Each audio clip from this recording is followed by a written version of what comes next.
I asked Justin Trudeau, how much money did the Liberal Party get from the communist government in Beijing? He won't answer. I asked him, how much money did his leadership campaign get from the communist dictatorship in Beijing?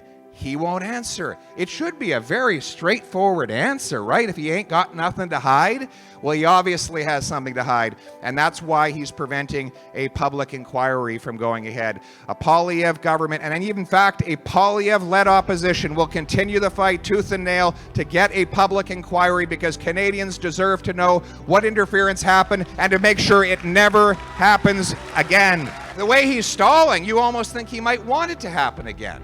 There's another election that could happen just around the corner. And if we haven't solved the problem before then, we'll obviously have more interference by Beijing to help Justin Trudeau get elected. If he really wanted a fair election, if he really wanted us to have Canadians choosing their own government, he would be taking immediate action to stop the interference. We have examples of Chinese Canadians terrified because of the intimidation of the communist government in Beijing.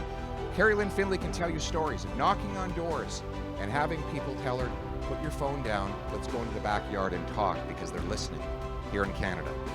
On our soil, Chinese-controlled police stations, 7 of them. Can you imagine if the FBI opened up police stations in Ottawa? We'd all be up in arms. Who do these Americans think they are? We'd all be saying. But when a communist dictatorship does it, it doesn't seem to bother Justin Trudeau at all. You got to wonder, why is it the government in Beijing is so determined to keep Justin Trudeau as Prime Minister? It's a good question. Maybe is it because he admires the basic communist dictatorship in China? That's what he said. He admires Fidel Castro. That's the radical ideology to which Justin Trudeau subscribes, and we are all paying the price for that ideology.